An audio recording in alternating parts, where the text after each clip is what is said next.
everyone, so I'm here today to share this Phonomenal friend card that I made using the new Phonomenal stamp set from Avery Elle's February 2019 release.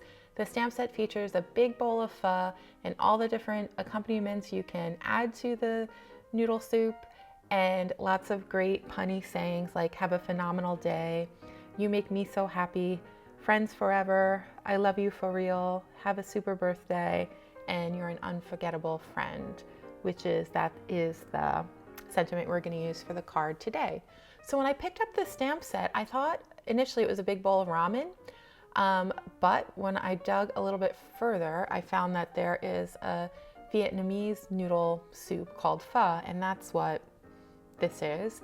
And pho and ramen, even though they're both noodle soups, they do have some distinctions, and I'll just share a little bit about what I learned during my Google search to make sure that I colored in the images in this set the correct way. So ramen will typically have a dark broth. Ramen's broth is made from pork bones, so it's a pork-based soup, whereas pho is beef. It's beef-based, and it's simmered, not boiled, so it gives you a clear broth. So that's one of the distinctions. You have a clear broth with pho, and then you have a dark, cloudy broth with ramen. The noodles are also different. So in ramen, the noodles are wheat-based, and in pho, the noodles are rice-based. The types of things that you can put into pho are a little bit different from ramen. So pho will typically come with Thai basil, which we have a little piece of Thai basil as one of the images here, some cilantro, bean sprouts, jalapenos, and limes. And we have the little jalapenos and limes as well. And then we also have some little shrimp, and I think that is a little soft-boiled or poached egg up in the corner. And I'm not sure if they included that because that is part of what you can put into pho, or in case you wanted to turn this pho bowl into a ramen bowl, because I know that I have seen egg and shrimp in ramen bowls. So question out to everybody out there, have you ever had pho or ramen? Have you had both? If you've had both, which one do you prefer? I would love to hear from you. I was actually kind of surprised that I've never run into this, or maybe if I did, I probably just thought it was ramen, because I've lived in I've lived close to a bunch of cities over the course of my life, and I've done a lot of traveling to cities in different parts of the world, and this is just one that it took me by surprise. I didn't know about pho until this stamp set. So good opportunity to learn. All right, sorry I've been rambling a little bit, but I just had coffee. It's Saturday morning. I guess I'm a little hyper, a little excited about the 3-day weekend. Anybody else in the US having a nice long 3-day weekend?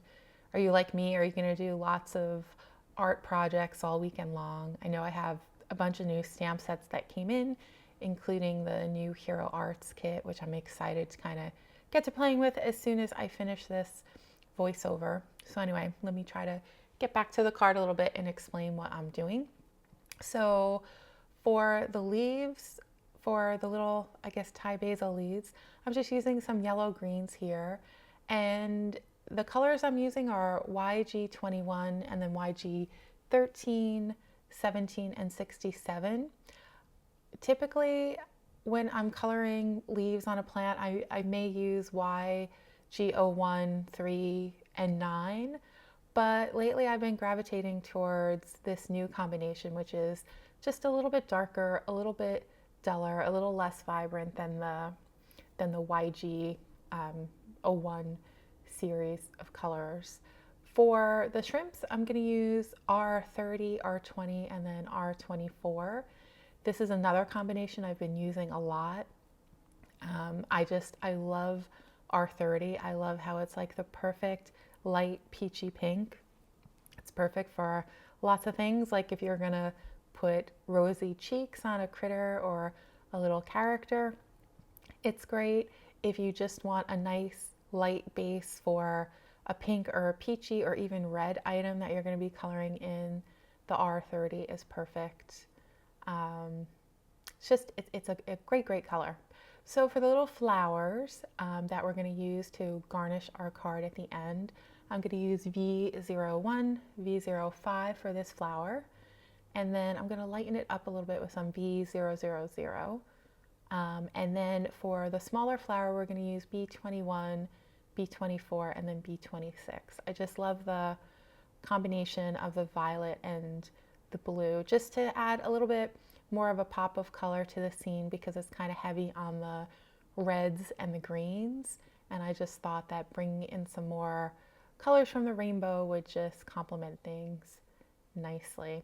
So just adding some highlights with a white gel pen, just adding some little spots and lines and dots and whatnot on all the little images just to make them pop a little bit. And then we are gonna move on to making our scene for the card. And the scene that we're gonna make it appear as though this bowl of pho is sitting on a tablecloth. So I got some gingham patterned paper from MFT Stamps. It was a 6x6 stamp set and I just cut it in a triangle. And then that's gonna be our tablecloth. So for the sentiment, because I had all of my other pho stamps in my Misty, I took out my tonic, I guess my tonic stamper, and I'm going to use that for the sentiment. I don't often take this one out. I know there's a huge controversy. I'm almost a little worried about mentioning it here, but I do have both. I tend to use the Misty more just because I think that's the one I started with and that's the one I'm most used to. The tonic one I just don't use that often, usually only if I have something else in my Misty that I'm not ready to take out yet. So that's my story on those two things. I kind of stay out of the political controversies. I don't know the woman who made the Misty. I have no opinion on, whether she's a nice woman or not, or whether since some people think she's not nice, if that means we shouldn't buy her goods or not, because you want to know something, there's lots of craft products that we use and we don't know all the owners of all those things and what their personalities are. So, we don't make decisions on whether to use adhesive based on who the owner is or on Memento black ink. So why would we do it with the Misty or the Tim Holtz version? But anyway, so getting back to the card. So now we're just going to place all the little accompaniments for our bowl of pho in the bowl and then around the bowl and then on the tablecloth. And I decided for this card I didn't do any ink blending on the background. I just kept it nice and white just to make the bowl itself pop. And I thought that the nice little black rim around the edge would give it enough color and kind of finish it off to make it stand out without having to do ink blending for a background. For the little egg, I just cut off part of it so that it's going to appear as though it is sticking out of the bowl of ramen. And I think that worked. It looks pretty good. I didn't mask this card off just because I thought it would be kind of difficult to line everything up perfectly. And also I wanted to use that fun little tablecloth at the bottom. And you know what, we buy dies, we might as well use them once in a while. So that's another reason. And that is it. So that is going to finish off the card for today. I hope you enjoyed this video. I would love to hear your thoughts on whether you're a ramen fan or a pho fan or both or whatnot, or maybe there's some other noodle soup that you really love. Leave me a comment below. I would love to hear from you, and I will see you again in the next video.